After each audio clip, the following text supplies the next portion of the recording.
بسم اللہ الرحمن الرحیم۔ السلام علیکم۔ یہ کاشانہ بصیرت یوٹیوب چینل ہے۔ آج ہم آپ کے لیے کتاب اسلام اور سیاست ریکارڈ کر رہے ہیں جس کی مصنف آیت اللہ مصباح یزدی ہیں۔ تو آئیے سنتے ہیں اس کتاب کا پارٹ نمبر 22 پیج نمبر 205 سے۔ لیکن اگر خلاف ورزی کے نتیجے میں کسی دوسرے کو نقصان پہنچا ہے تو پھر پولیس ان کو پکڑ کر ان کے خلاف کارروائی کرتی ہے۔ نمبر 2، اخلاقی اور حقوقی قوانین میں فرق۔ انسان کی زندگی میں دو طرح کے خطرے لاحق ہیں۔ نمبر 1، وہ خطرہ جس کا تعلق صرف ہم سے ہوتا ہے کہ اگر قوانین کی رعایت نہ کریں تو خود ہم کو نقصان پہنچتا ہے۔ در حقیقت قوانین کی خلاف ورزی کا نقصان ذاتی اور شخصی ہے۔ اس موقع پر جو احکام وضع کیے جاتے ہیں وہ ان پر عمل کرنے کی تاکید ہوتی ہے۔ اصطلاح میں ایسی چیزوں کو قواعد اخلاقی یا قوانین اخلاقی کہا جاتا ہے۔ مثلاً اگر کوئی شخص نماز نہیں پڑھتا یا نعوذ باللہ تنہائی میں دوسرے گناہوں کا مرتکب ہوتا ہے کہ کوئی بھی اس کے گناہوں کو نہیں دیکھ پاتا تو ایسی صورت میں خود اس شخص نے اپنے اوپر ظلم کیا، لہٰذا کسی کو اس سے کوئی مطلب نہیں ہے اور کوئی نہیں پوچھے گا کہ کیوں آپ نے تنہائی میں ایسا گناہ کیا ہے۔ ایسے موقع پر کسی کو حق بھی نہیں ہے کہ کوئی اس کے کاموں کی تحقیق و جستجو کرے، لیکن انسان کے خصوصی کاموں میں تجسس یعنی جاسوسی کرنا حرام ہے، کیونکہ یہ کام خود اس کی ذات سے مربوط ہیں۔ اگرچہ اس کو اخلاقی نصیحت ضرور کی جاتی ہے اور اس کے بارے میں حکم ہوتا ہے کہ کوئی شخص تنہائی میں گناہ یا گناہ کا تصور بھی نہ کرے، لیکن یہ نصیحتیں ان بورڈوں کی طرح ہیں جو سڑکوں پر ہوشیار اور متوجہ رہنے کے لیے لگائے جاتے ہیں۔ مثلا لکھا جاتا ہے کہ آہستہ چلیں، لیکن اس کے خلاف ورزی کرنے پر رفتار بڑھ جاتی ہے اور موڑ وغیرہ میں خود ڈرائیور کو نقصان پہنچتا ہے۔ ایسی صورت میں پولیس اس کا پیچھا نہیں کرتی۔ نمبر 2، وہ خطرہ ہے جس کا تعلق صرف اسی شخص سے متعلق نہیں ہوتا بلکہ اس کا اثر دوسروں تک بھی پہنچتا ہے۔ اس صورت میں ان قوانین کے خلاف ورزی کرنے کو قوانین حقوقی کے نام سے یاد کیا جاتا ہے، یعنی اس خطرے کا اثر اس شخص پر بھی ہوتا ہے اور معاشرے پر بھی۔ نتیجتاً یہ قوانین اجرائی اس بات کی ضمانت رکھتے ہیں کہ اگر ان کی خلاف ورزی کی جائے تو خلاف ورزی کرنے والے کے خلاف قانونی کارروائی ہو سکے، جس طرح ٹریفک کے قوانین کی خلاف ورزی کرنے پر اس کے خلاف کارروائی ہوتی ہے۔ یہ وہ موقع ہے کہ جب اخلاقی قوانین کے مقابلے میں حقوقی قوانین کی بات آتی ہے۔ انہی حقوقی قوانین کے تحت جزائی و کیفری قانون میں آتے ہیں، یعنی یہ دائرہ علم حقوق اور قانون بنانے والے اداروں کے قوانین جن کی اجرائی ضامن حکومت ہوتی ہے ان سے کام پڑتا ہے۔ بس معلوم یہ ہوا کہ اخلاقی اور حقوقی قوانین میں سب سے بڑا فرق یہ ہے کہ اخلاقی قوانین میں کوئی بھی شخص ضامن نہیں کہ ان کو عملی جامہ پہنائے۔ اگر کسی نے ان قوانین کی مخالفت کی تو اس کو سزا دی جائے، اور اگر کسی کے خلاف کبھی کوئی کارروائی ہوتی بھی ہے تو اخلاقی خلاف ورزی کی وجہ سے نہیں ہوتی بلکہ حقوقی پہلو کی وجہ سے ہوتی ہے کہ جو قانون سے متعلق ہے، اور اگر کوئی مخصوص شکایت کرنے والا ہے تو حقوقی بامعنی خاص ہوگا ورنہ جزائی و کیفری ہوگا۔ بہرحال جس طرح ایک ڈرائیور اپنی اور مسافروں کی جان کو خطرات سے بچانے کی ذمہ داری رکھتا ہے، اسی طرح انسان بھی ایک مسافر کی طرح ہے کہ ایک جگہ سے اپنا راستہ شروع کرتا ہے اور اپنے مقصد تک پہنچنے کے لیے بہت سے خطروں سے روبرو ہوتا ہے۔ یہ خطرات کبھی تو خود اسی سے مخصوص ہیں کہ جن کے احکام خود اس کی ذات سے مربوط ہیں اور ان کے لیے اخلاقیاتی نصیحتیں موجود ہیں، لیکن اگر کسی موقع پر کسی دوسرے کے لیے خطرہ ہے یا کسی بھی طرح سے دوسروں کے عقائد کو خراب کرنے اور لوگوں کی جان و مال اور ناموس پر تجاوز کرتا ہے تو پھر اس پر حقوقی قوانین جاری ہوں گے کہ جن کی ذمہ داری حکومت ہوتی ہے۔ ہم نے جو ڈرائیور کی مثال پیش کی، کوئی مغرور ڈرائیور کہے کہ میں تو آزاد ہوں اور قوانین کی مخالفت کرتا ہوں، تو اگر خود اس کا نقصان ہے تو صرف اس کو نصیحت کی جاتی ہے اور کہا جاتا ہے کہ احتیاط کرو، دھیان رکھو، ورنہ آپ کی جان خطرے میں ہے۔ لیکن اگر کسی دوسرے کی جان کا مسئلہ ہو تو پھر اس کو روکا جاتا ہے اور پولیس اس کا پیچھا کرتی ہے اور مختلف طریقوں یعنی ریڈار، الیکٹرانک آنکھوں یا مختلف ویڈیو کیمرے سے اس کو تلاش کرتی ہے اور اس کو سزا دیتی ہے۔ اس موقع پر کوئی نہیں کہتا کہ پولیس کا پیچھا کرنا انسان کی آزادی کے مخالف ہے۔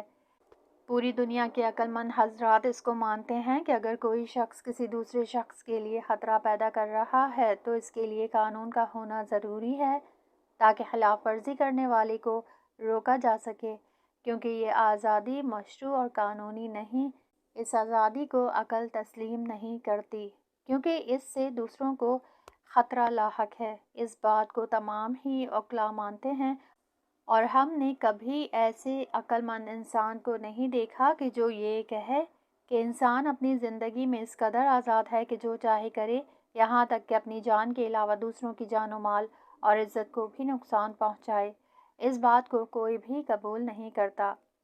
نتیجہ یہ نکلا کہ قوانین کا ہونا ضروری ہے اور معاشرے کو بھی چاہیے کہ ان قوانین کو قبول کرے۔ اس سلسلے میں کوئی اختلاف نہیں ہے۔ اگر اختلاف ہے تو دین میں کہ کیا دین میں اخلاقی قوانین کافی ہیں یا حکومتی قوانین کا بھی ہونا ضروری ہے، اور کیا اس سلسلے میں کسی اجرائی ضامن کی ضرورت ہے یا صرف اخلاقی نصیحتوں پر اکتفا کی جا سکتی ہے۔ جو لوگ کہتے ہیں کہ حکومت ضروری نہیں ہے اور انسان خود ہی اخلاقی نصیحتوں کے ذریعے تربیت پا سکتا ہے اور اسے حکومت و قانون کی کوئی ضرورت نہیں، ہم ان کے جواب میں عرض کرتے ہیں کہ یہ کہنا صحیح نہیں ہے اور انسانی تاریخ نے یہ ثابت کر دیا کہ کوئی معاشرہ صرف اخلاقی نصیحتوں کے ذریعے ہدف تک نہیں پہنچ سکتا، لہٰذا قانون و حکومت کا ہونا بہت ضروری ہے۔ نمبر 3، الہی اور کفر و الحاد کی ثقافت میں فرق اور قانون کے بارے میں اختلاف نظر۔ یہاں تک یہ بات واضح ہو چکی ہے کہ اس میں کوئی اختلاف نہیں ہے کہ قوانین کی ضرورت ہے۔ اختلاف یہاں سے شروع ہوتا ہے کہ جو قانون آزادی کو محدود کرتا ہے اور کہتا ہے داہنی طرف چلو نہ کہ بائیں طرف یا آہستہ چلو، تو اس قانون کو انسان کی آزادی کو محدود کرنے کا کہاں تک حق ہے؟ اس چیز کو سب مانتے ہیں کہ اگر دوسروں کی جان و مال خطرے میں ہو تو قانون آزادی کو محدود کر دیتا ہے، مثلاً اجازت نہیں دیتا کہ کسی پر اسلحہ نکال لو یا کسی کو جان سے مار ڈالو۔ ممکن نہیں ہے کہ قانون کسی کو حق دے کہ کسی کو بغیر دلیل کے قتل کر ڈالو۔ اب جبکہ یہ مان لیا گیا ہے کہ قانون اس آزادی کو محدود کرتا ہے کہ جو دوسروں کے لیے نقصان دہ ہے، تو اس سے یہ سوال پیدا ہوتا ہے کہ کیا قانون گزار فقط انسان کی ذمانی آزادی کو محدود کرتا ہے کہ دوسرے لوگوں کی مادی منافع کو ضرر پہنچائیں، یا قانون گزاری کے وقت انسان کے معنوی اور روحی منافع کو بھی نظر میں رکھا جائے؟ اصل اختلاف اسی جگہ ہے۔ ہم فرہنگ و ثقافت کو دو حصوں میں بانٹ سکتے ہیں، ایک الہی ثقافت کہ جس کا سب سے روشن نمونہ اسلامی ثقافت ہے کہ جس کو ہم مانتے ہیں، اور ہمارا یہ اعتقاد ہے کہ الہی ثقافت دین اسلام سے مخصوص نہیں ہے بلکہ دوسرے آسمانی ادیان میں بھی یہ الہی ثقافت پائی جاتی تھی، اگرچہ ان میں تحریفات اور انحرافات پیدا ہو گئے۔ اس ثقافت کے مقابلے میں کفر و الحاد یا غیر الہی ثقافت رائج ہوئی کہ آج جس کا نمونہ مغربی ممالک ہیں۔ البتہ توجہ رہے کہ مغرب سے ہماری مراد صرف جغرافیائی علاقہ نہیں، بلکہ اس ثقافت کو مغربی ثقافت کا نام اس وجہ سے دیتے ہیں کہ جو امریکہ اور یورپ میں رائج ہے، اور دوسرے ممالک بھی اس ثقافت کی حمایت کرتے ہیں، اور ان کی تمام تر کوشش اس کو دنیا کے مختلف ممالک میں پھیلانا ہے۔ لہٰذا آسان طریقے سے سمجھانے کے لیے ثقافت کی دو قسم کرتے ہیں، اول الہی اور اسلامی ثقافت، دوم غربی یعنی الحادی ثقافت۔ ہم یہاں پر ان دونوں ثقافتوں کے اہم فرق کو بیان کرتے ہیں۔ نمبر 4، مغربی ثقافت کے 3 اہم رکن ہیں۔ یہ کہا جا سکتا ہے کہ مغربی تمدن و ثقافت تشکیل دینے کے لیے 3 چیزیں بہت اہم ہیں، اگرچہ ان کے علاوہ بہت سی دوسری چیزیں بھی ہیں، لیکن یہ 3 چیزیں اس ثقافت کی جڑ ہیں۔ پہلا رکن رومانزم ہے، یعنی انسان کی زندگی میں ہر طرح کی خوشی، چین و سکون ہونا چاہیے، اور بس۔ لفظ اومانزم خدا پرستی اور دین پرستی کے مقابلے میں بولا جاتا ہے، اگرچہ اس سے دوسرے معنی بھی لیے جاتے ہیں کہ جن سے ہماری کوئی بحث نہیں ہے۔ اس لفظ کے مشہور معنی یہ ہیں کہ انسان صرف اپنی اور اپنی لذتوں اور اپنی خوشی و راحتی کی فکر میں ہو، اور اگر کوئی خدا یا فرشتے کا وجود ہے بھی تو اس سے کوئی مطلب نہیں ہے۔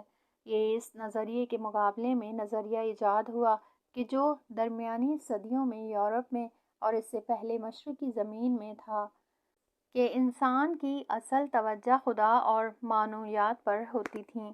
یہ نظریہ رکھنے والے کہتے ہیں کہ ان تمام چیزوں کو چھوڑ دیا جائے، ہم اس زمانے سے تھک چکے ہیں۔ ہمارا کہنا یہ ہے کہ اس زمانے کی کلیساؤں کی بحث کے بدلے اصل انسانیت کی طرف پلٹ جائیں اور انسان و طبیعت کے ماورائی خصوصاً خدا کے بارے میں بحث نہ کریں۔ البتہ یہ بھی ضروری نہیں کہ ان کا انکار کریں، لیکن ان سے ہمارا کوئی مطلب بھی نہیں ہے اور ہمارا معیار انسان ہونا ہے۔ اس اصل کو الہی ثقافت کے مقابلے میں رکھا گیا ہے۔ یہ الہی ثقافت کہتی ہے کہ سب کچھ اللہ ہے اور ہماری تمام تفرقات خدائی ہونا چاہیے، اور ہماری تمام توجہ خدا کی طرف جا کر رکیں اور اپنی سعادت و کمال کو خدا کے قرب میں تلاش کریں، کیونکہ تمام تر سعادتوں، زیبائیوں، اصالتوں اور کمالات کا وہی سرچشمہ ہے، بس اللہ محوری ہے۔ اور اگر ایزم لگانا ہی چاہتے ہیں تو یہ نظریہ اللہ ازم ہے، یعنی خدا کی طرف توجہ ہونا چاہیے، انسان کی طرف نہیں۔ یہ تھا الہی اور مغربی ثقافت کا پہلا فرق۔ البتہ ہم یہ تاکید کرتے ہیں کہ مغرب میں بھی استثناء کے قائل ہیں، اور وہاں بھی بعض لوگ معنوی اور الہی نظریے کے قائل ہیں، اور ہماری مراد وہاں کی اکثریت ہے کہ جس کو مغربی تمدن کہا جاتا ہے۔ دوسرا رکن غربی تمدن کا دوسرا اہم رکن سیکولرزم ہے، یعنی اصل انسان ہے، اور انسان کو محور قرار دینے کے بعد اگر کوئی انسان کسی دین کی طرف مائل ہونا چاہے تو وہ اس طرح ہے کہ کوئی شاعر یا پینٹر بننا چاہے کہ کسی کو اس سے کوئی مطلب نہیں۔ جس طرح بعض فرقے مجسمہ سازی اور نقاشی کو پسند کرتے ہیں، بعض لوگ مسلمان یا عیسائی ہونا پسند کرتے ہیں، ان کے لیے کوئی ممانعت بھی نہیں ہے، کیونکہ انسان کی مرضی کا ادب و احترام ہونا چاہیے۔ کہا جاتا ہے کہ اگر کوئی انسان اپنی زندگی کے ایک طرف کسی دین کا انتخاب کرنا چاہے تو اس کی مثال اس شخص کی طرح ہے کہ جو شاعری، ادبیات اور کسی دوسرے کام کو منتخب کرے اور اس کا انتخاب مورد احترام ہے۔ لیکن توجہ رہے کہ دین انسان کی زندگی کے اہم مسائل سے کوئی تعلق نہیں رکھتا، اور دین انسان کی زندگی کا رخ نہیں بدل سکتا، جس طرح شاعری یا کوئی دوسرا کام اگرچہ اہم ہے، اسی طرح دین بھی اہم ہے۔ فرض کیجئے کہ کچھ لوگ آرٹ میں مشغول ہیں اور انہوں نے ایک آرٹ گیلری بنائی کہ جس میں اپنے اپنے آرٹ کی نمائش لگائی۔ ہم بھی ان کا احترام کرتے ہیں، لیکن اس کے معنی یہ نہیں ہے کہ آرٹ ان کے لیے سیاست، اقتصاد اور بین الاقوامی مسائل کا محور بن جائے، یعنی آرٹ ایک سائیڈ کام ہے۔ ان کی نظر میں دین بھی اسی طرح ہے کہ اگر کوئی شخص خدا سے راز و نیاز کرنا چاہتا ہے تو اسے چاہیے کہ عبادت گاہ میں جائے اور شاعر کے شعر کی طرح خدا سے مناجات کرے۔ ہم سے کوئی مطلب نہیں ہے۔ لیکن اگر کسی ایک معاشرے میں کون سے قوانین حکومت کریں یا اقتصادی اور سیاسی نظام کس طرح کا ہو، دین کو ان چیزوں سے کوئی مطلب نہیں ہے۔ دین کی جگہ عبادت گاہ، مسجد یا بت خانہ ہے، اور انسان کی زندگی کی حقیقی مسائل علم سے متعلق ہیں، اور دین کو زندگی کے مسائل میں کوئی دخالت نہیں کرنا چاہیے۔ اس نظریے کو کلی طور پر سیکولرزم کہا جاتا ہے، یعنی دین کو زندگی کے مسائل سے دور رکھنا، یا دنیا داری بھی کہا جاتا ہے، یا اصطلاح میں آسمانی فکر کرنے کی بجائے اس دنیا کی فکر کرنے کا نام بھی دیا جاتا ہے۔ کہتے ہیں کہ پیغمبر پر ملائکہ کا نازل ہونا یا عالم آخرت میں ملکوت سے مل جانا وغیرہ وغیرہ جیسی باتوں کو چھوڑو اور اس دنیا کے بارے میں سوچو، کھانے، لباس، ناچ گانا اور میوزک کے بارے میں باتیں کرو۔ کہ جن کا دین سے کوئی ربط نہیں ہے اور انسانی زندگی کے اہم امور بالخصوص اقتصاد، سیاست اور حقوق علم سے مربوط ہیں، اور دین کو ان میں کوئی دخالت نہیں کرنا چاہیے۔ یہ ہے مغربی تمدن کا دوسرا رکن۔ تیسرا رکن لبرلزم ہے۔ چونکہ اصل انسان ہے اور انسان مکمل طور پر آزاد ہے، مگر بعض ضرورتوں کے پیش نظر انسانی زندگی کے لیے کوئی قید و شرط نہیں ہونی چاہیے۔ کوشش یہ کرنا چاہیے کہ محدودیتوں کو کم کیا جائے اور ارزشوں کو محدود بنایا جائے۔ یہ صحیح ہے کہ ہر معاشرے میں کچھ ارزشیں ہوتی ہیں، لیکن ان کو مطلق قرار نہیں دیا جا سکتا۔ ہر انسان کسی بھی گروہ کے رسم و رواج کو اپنانے میں آزاد ہے، لیکن ان کو اس بات کی اجازت نہیں ہے کہ ان کو اجتماعی ارزش قرار دے دیا جائے اور ان کو سیاست و حقوق اور اقتصاد میں ان کو دخالت کرنے دیا جائے۔ انسان آزاد ہے، جس طرح کا معاملہ کرنا چاہے کرے اور جو چیز بنانا چاہے بنائے، کسی بھی کام میں مشغول رہے اور جہاں تک ممکن ہو اقتصاد میں آزادی ہو اور مفید معاملات میں کسی محدودیت کا قائل نہ ہو، چاہے فائدہ ہو یا نہ ہو، اور جہاں تک ممکن ہو مزدور سے کام لیا جائے اور اس کے کام کے وقت کو معین نہیں کرنا چاہیے تاکہ مالدار لوگوں کو مزید فائدہ پہنچے۔ مزدور کی مزدوری جتنی کم ہو بہتر ہے۔ انصاف و محبت اور عدالت لبرلزم سے ہم آہنگ نہیں ہے۔ لبرلزم انسان صرف اپنے فائدے کی فکر میں ہو، البتہ کبھی کبھی قانون کی رعایت بھی کی جائے تاکہ بغاوت اور دوسری مشکلات پیش نہ آئیں، لیکن اصل یہ ہے کہ انسان جس طرح بھی چاہے کرے۔ لباس میں بھی انسان آزاد ہے، یہاں تک کہ اگر چاہے تو برہنہ باہر نکل آئے، کوئی بات نہیں، اور اس کو روکنے کا کسی کو کوئی حق نہیں ہے۔ البتہ کبھی کبھی ایسا موقع آتا ہے کہ اگر کوئی برہنہ باہر نکلنا چاہے تو لوگ اس کو گالی دے دیتے ہیں، برا بھلا کہتے ہیں اور اس چیز کو برداشت نہیں کرتے۔ یہ ایک الگ بات ہے، ورنہ کوئی بھی قانون انسان کو محدود نہیں کر سکتا کہ کیسا لباس پہنے، لمبا ہو یا چھوٹا، کسا ہوا ہو یا ڈھیلا، مرد برہنہ ہو یا عورت، سب کو آزاد ہونا چاہیے، اور جہاں تک ممکن ہو مرد و عورت کے درمیان رابطہ آزاد ہونا چاہیے۔ صرف معاشرے میں مشکلات پیدا ہونے کی صورت میں تھوڑا بہت کنٹرول کیا جائے۔ آزادی کی حد یہاں تک ہے، لیکن اگر اس حد تک نہ پہنچے تو مرد عورت آزاد ہے، جو ان کا دل چاہے کریں، جہاں چاہیں جائیں، جس طرح کا رابطہ رکھنا چاہیں رکھیں۔ سیاسی مسائل اور دوسرے مسائل میں بھی اسی طرح ہے۔ اصل یہ ہے کہ کوئی بھی قید و شرط انسان کو محدود نہ کرے، مگر یہ ضرورت اس چیز کا تقاضا کرے۔ یہ ہے لبرلزم کا اصل ہدف، اور جیسا کہ ہم نے عرض کیا کہ مغربی تمدن کے یہ تینوں رکن ہیں، اومنزم، سیکولرزم اور لبرلزم، اور یہ قانون گزاری میں اہم کردار رکھتے ہیں۔ نمبر 5، اسلامی اور مغربی تمدن کا بنیادی فرق۔ پہلا مسئلہ اومنزم ہے کہ جو اصالت خدا کے مقابلے میں ہے۔ جو لوگ اس نظریے کو مانتے ہیں مسلمانوں کی طرح خدا اور اس کے قانون گزاری کو نہیں مانتے۔ یہ لوگ صرف اپنے فائدہ، لذتوں اور اپنے آرام کے چکر میں ہیں۔ اگرچہ مغربی مکاتب میں کم و زیادہ اختلاف پایا جاتا ہے، مثلاً یہ کہ لذت و منفعت میں اصل انفرادیت ہے یا اجتماعی، البتہ یہ تمام مکاتب ایک اصل میں متفق ہیں، اور وہ یہ ہے کہ حتی الامکان قید و شرط میں کمی ہونا چاہیے۔ اس الحادی نظریے کے مقابلے میں الہی مکتب فکر اور الہی تمدن ہے کہ جس کا کہنا یہ ہے کہ انسان اصل نہیں ہے بلکہ خدا اصل ہے، اور خدا ہی تمام کمالات و زیبائی و سعادت کا سرچشمہ ہے۔ وہی حق مطلق ہے، انسان پر سب سے بڑا حق اسی کا ہے، اور انسان اس طرح عمل کرے تاکہ اس سے رابطہ رہے۔ اپنی زندگی میں خدا کو نادیدہ نہیں کیا جا سکتا۔ انسان کا کمال خدا پرستی میں ہے، اور انسان کا فطری طور پر اللہ سے لگاؤ رکھنا ہے، اور اگر ہم اس لگاؤ کو نادیدہ کریں تو انسان خود اپنی انسانیت کو نابود کر رہا ہے۔ لہٰذا تمام افکار و اندیشے میں اصلی محور خدا ہی ہے کہ اس کا نقطۂ مقابل انسان کو محور بنانا ہے۔ دوسرا مسئلہ سیکولرزم ہے کہ جس کے مقابلے میں اصالت دین ہے۔ ایک مومن انسان کے لیے سب سے زیادہ ضروری اور اہم امر دین کا انتخاب کرنا ہے۔ اس کے لیے آب و نان کی فکر سے پہلے اپنے منتخب دین کی تحقیق ضروری ہے کہ یہ دین حق ہے یا نہیں، اس کا دین صحیح ہے یا فاسد، اور کیا خدائے واحد پر اعتقاد رکھنا صحیح ہے یا غلط، کیا خدا کی یاد بہتر ہے یا خدا سے بے توجہی، ایک خدا کا اعتقاد صحیح ہے یا تین یا چند خداؤں کا اعتقاد۔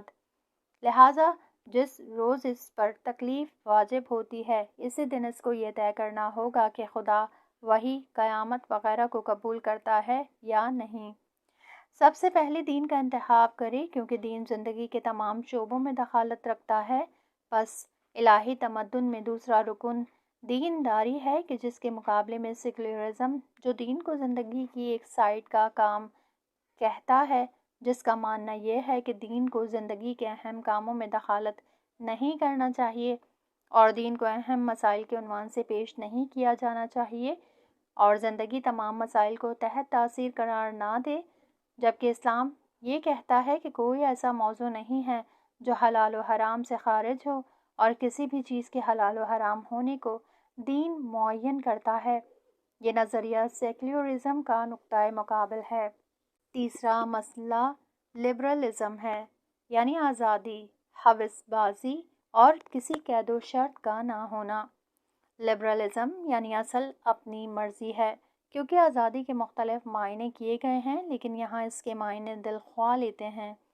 اس لبرلزم کے مقابلے میں حق و عدالت اور انصاف ہے۔ لبرلزم کہتی ہے کہ اپنی مرضی کے مطابق عمل کیا جائے، جبکہ الہی ثقافت کہتی ہے کہ حق و عدالت سے کام لینا چاہیے اور کوئی بھی ایسا کام نہ کیا جائے جو ناحق ہو۔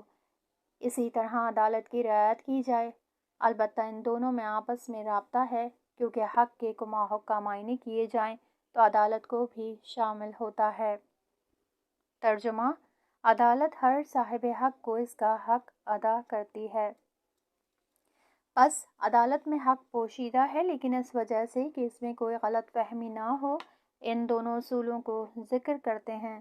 نتیجہ یہ نکلا کہ لبرلزم دلخواہی کو اصل ماننے کے نظریے پر اعتقاد رکھتی ہے اور اس کے مقابلے میں دین، عدالت تو حق کا طرفدار ہے۔ دوسرے الفاظ میں یوں عرض کیا جائے کہ واقعاً حق و باطل دونوں ہیں۔ ایسا نہیں ہے کہ جو بھی چاہیں مان لیں، بلکہ ہمیں چاہیے کہ تلاش کریں کہ حق کیا ہے اور باطل کیا ہے، کیا عدالت ہے اور کیا ظلم ہے۔ اگر میں کسی پر ظلم کو اچھا مانوں تو کسی پر ظلم نہ کروں۔ لبرلزم کا تقاضا یہ ہے کہ ہم حق و عدالت کی رعایت وہاں تک کریں کہ اس کی مخالفت سے معاشرے میں بحرانی کیفیت طاری نہ ہو، ہر کوئی اپنے فائدے کی فکر میں رہے۔ کہا جاتا ہے کہ مروت و انصاف ایسی چیزیں ہیں جن کو انسان کمزوری کی وجہ سے ان کو اپناتا ہے۔ اگر آپ میں طاقت و قدرت ہے تو پھر جو چاہیں انجام دو، مگر یہ کہ آپ کو احساس ہو جائے کہ اس آزادی سے معاشرے میں بحران ہو سکتا ہے اور اس وقت بحران کی زد میں وہ خود بھی آ سکتا ہے۔ اس کا وقت محدود ہو جاتا ہے۔ پس الہی و اسلامی تمدن میں اصل عدالت و حق ہے۔ غربی تمدن میں ان تین ارکان کے علاوہ بھی اور دوسری چیزیں ہیں کہ یا تو عمومی نہیں ہیں یا اصالت نہیں مانا جاتا، کہ جن میں سے اخلاقی پازیٹیونزم ہے، یعنی اخلاقی ارزشیں انسان کے سلیقہ اور مرضی کے مطابق ہیں کہ جن کی کوئی حقیقت نہیں ہے۔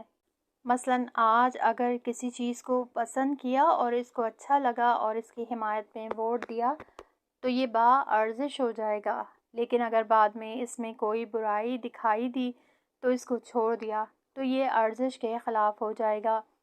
ہم نے متعدد بار عرض کیا کہ ہمارے معاشرے کے لوگ چونکہ ان کا ذہن صاف ہے، وہ جانتے ہیں کہ مغربی تمدن کس قدر برا ہے۔ مثال کے طور پر کہ جس معاشرے میں ہم جنس بازی کو بہت برا سمجھا جاتا تھا، آج اسی کو قبول کیا جا رہا ہے، اس کو اچھا مانا جا رہا ہے، اس کے بارے میں بہترین فلسفہ تراشی اور بہترین اشعار پیش کیے جاتے ہیں اور باقاعدہ اس بارے میں انجمن بنائی جاتی ہیں کہ ملک کے بڑے بڑے عہدیدار افراد، منسٹر اور ایڈوکیٹ حضرات اس انجمن کے ممبر بنائے جاتے ہیں۔ سننے کی بات یہ ہے کہ اس کام کی حمایت میں جو مظاہرے ہوتے ہیں ان کی تعداد عام مظاہروں سے کہیں زیادہ ہوتی ہے۔ کیوں؟ اس لیے کہ لوگوں کا سلیقہ بدل چکا ہے۔ اب تک ان میں یہ رواج تھا کہ مخالف جنس کے ساتھ زندگی ہوتی تھی، لیکن اب وہ وقت آ گیا ہے کہ ہم جنس کے ساتھ زندگی کو ترجیح دیتے ہیں۔ مرد سے مرد اور عورت سے عورت کی شادی کو باقاعدہ طریقوں سے حکومتی اداروں میں درج کرایا جاتا ہے۔ اس نظریے کو اخلاقی پازیٹو نظم کا نام دیا جاتا ہے کہ واقعاً جس میں اخلاقی اہمیت کسی بھی طرح عقلانی نہیں ہے اور صرف لوگوں کی مرضی پر ہے۔ معیار لوگوں کے نظریات ہیں۔ آج جس چیز کو بھی اچھا کہا وہی اچھا ہے، اور اگر اسی کام کو کل برا کہنے لگیں تو برا ہے۔ لوگوں کی مرضی کے ماورا کوئی ایسی چیز نہیں ہے جس کو ارزشوں کا ملاک و معیار بنایا جائے۔ یہ ایک نظریہ ہے، نیز اسی طرح کے بہت سے نظریات ہیں جن کو بیان کرنا مناسب نہیں سمجھتے ہیں۔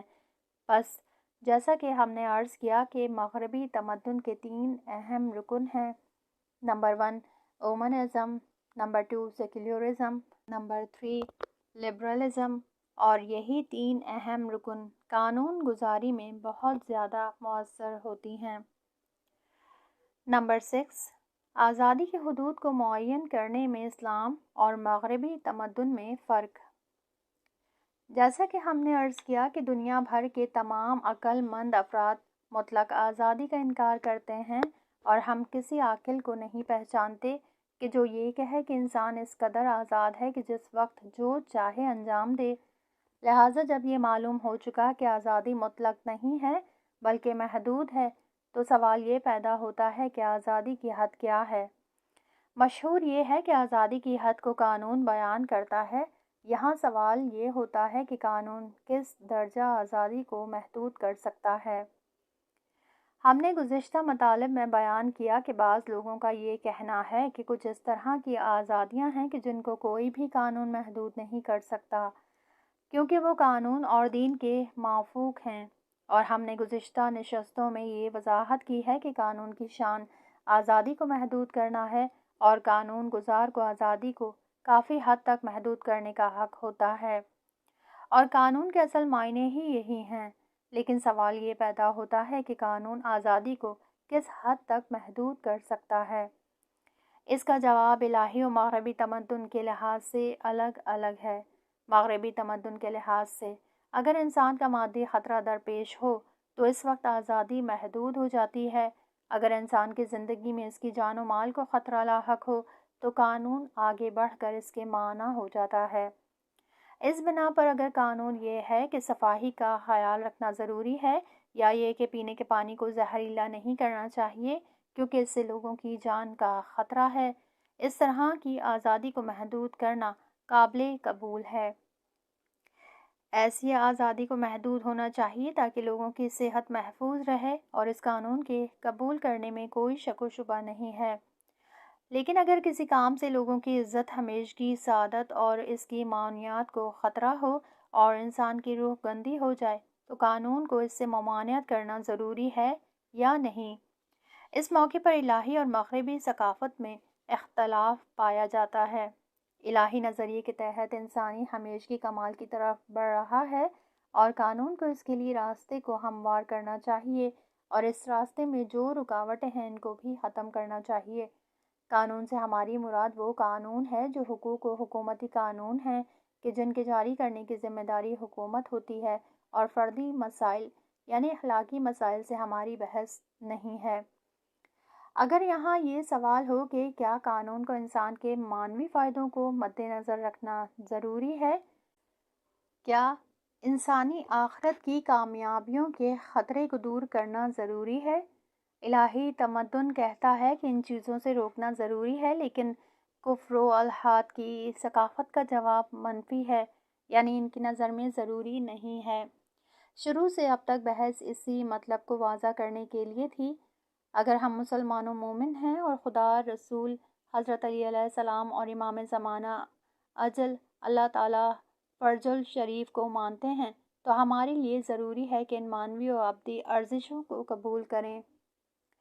ہمارے قانون گزار حضرات الہی و مانوی مصلحتوں کا لحاظ رکھیں اور جو چیز انسانی معانیات کے لیے خطرہ ہیں ان سے روکا جائے، ورنہ مغربی تمدن کے پیرو ہو جائیں گے۔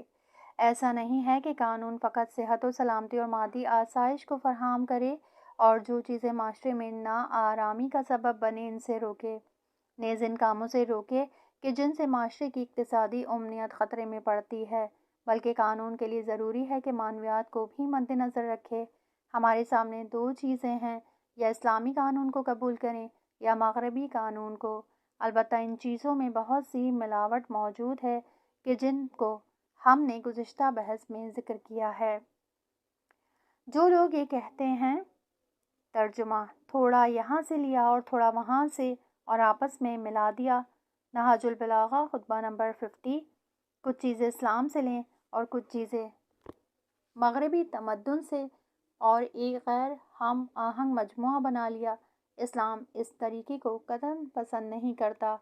قرآن کریم اس چیز کی مذمت کرتے ہوئے فرماتا ہے، ترجمہ: بے شک جو لوگ خدا اور اس کے رسولوں سے انکار کرتے ہیں اور خدا اور اس کے رسولوں میں تفرقہ ڈالنا چاہتے ہیں اور کہتے ہیں کہ ہم بعض پیغمبروں پر ایمان لائے ہیں اور بعض کا انکار کرتے ہیں اور چاہتے ہیں کہ اس کفر و ایمان کے درمیان ایک دوسری راہ نکالیں، یہی لوگ حقیقتاً کافر ہیں۔ سورہ نساء آیت نمبر 150 اور 151۔ آج بعض لوگ یہی چاہتے ہیں کہ کچھ چیزیں اسلام سے لیں اور کچھ چیزیں مغربی تمدن سے لیں اور ان کو ملا کر جدید اسلام کے نام سے دنیا والوں کے سامنے پیش کریں۔ حقیقت یہ ہے کہ ان لوگوں کا اسلام پر یقین نہیں ہے، اور اگر اسلام پر یقین ہوتا تو ان کو معلوم ہوتا کہ اسلام اس مجموعے کا نام ہے کہ جس کی ضروریات کو قبول کرنا چاہیے۔ اگر کوئی یہ کہے کہ میں نے اسلام تو قبول کر لیا ہے لیکن اس کی بعض چیزوں کو نہیں مانتا، تو اس کی یہ بات قابل قبول نہیں ہے۔ لہٰذا قانون گزاری اور آزادی کو محدود کرنے میں ہمارے پاس ان دو راستوں کے علاوہ کوئی اور راستہ نہیں ہے، اور ان میں سے ایک کا انتخاب ضروری ہے۔ یا تو آزادی کو محدود کرنے کا معیار مادی و دینوی خطرات مانیں، یا مادی اور معنوی خطرات کو معیار قرار دیں، اور اگر پہلے راستے کو اپنایا تو گویا ہم نے مغربی الحادی تمدن کو قبول کر لیا، اور اگر دوسرے راستے کو اپنایا تو اسلامی تمدن کو قبول کیا، اور جس حد تک بھی پہلے والے راستے کے نزدیک ہوئے مغربی تمدن کے قریب ہوئے، اور جس قدر بھی دوسرے تمدن کے نزدیک ہوئے اسلام سے نزدیک ہوئے۔ بہرحال ان دونوں میں کوئی رابطہ نہیں ہے، کیونکہ جہاں تک مادی فائدوں کی بات ہوتی ہے تو وہاں مغربی تمدن اور اسلامی تمدن دونوں کہتے ہیں کہ ان کا خیال رکھا جائے۔ مثلاً دونوں کہتے ہیں کہ صفائی کا خیال رکھا جائے، لیکن جہاں معنوی مسائل کی بات آتی ہے تو وہاں اختلاف پیدا ہو جاتا ہے۔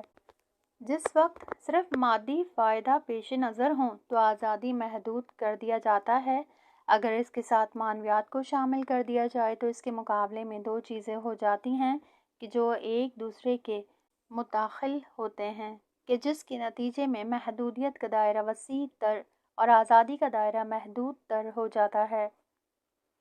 اگر ہم یہ کہیں کہ اسلام کی آزادی مغربی آزادی کی طرح نہیں ہے تو اس کے معنی یہ ہی ہیں، یعنی دلیل یہ ہے کہ جب ہم معنوی مصلحتوں کی رعایت کرتے ہیں تو پھر مغرب کی طرح بے لگام نہیں ہو سکتے، بلکہ انسانی روح سے متعلق امور کی بھی رعایت کرنا ضروری ہے، جن کی وجہ سے ہماری آخرت سنورتی ہے۔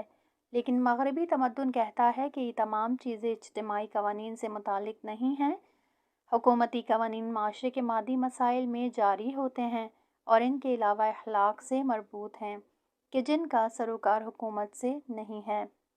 جس وقت یہ کہا جاتا ہے کہ اسلامی مقدسات خطرے میں ہیں، حکومت کے بعض ذمہ دار افراد کہتے ہیں کہ مجھ سے کیا ربط، میرے کام تو لوگوں کی زندگی کے مادی مسائل سے مربوط ہیں، دین کے مسائل علماء سے متعلق ہیں، اس کی حفاظت کرنا ان کی ذمہ داری ہے، حکومت کا ان سے کوئی مطلب نہیں ہے۔ لیکن اگر اسلامی حکومت ہوتی ہے تو پہلے دین پھر دنیا کی بات کرتی ہے۔ اس بنا پر ان دونوں تمدن کے پیش نظر بہت غور و غوض سے کام لیں، اور ہمیں معلوم ہونا چاہیے کہ جس وقت ہمارے قدم اسلامی ارزشوں کے مقابلے میں لڑکھڑائیں اور اپنے اندر کاہلی کا احساس کریں تو اس کی وجہ یہ ہے کہ ہم کفر کے ماحول سے نزدیک ہوتے جا رہے ہیں اور اسلام کی حقیقت کو بھولتے جا رہے ہیں۔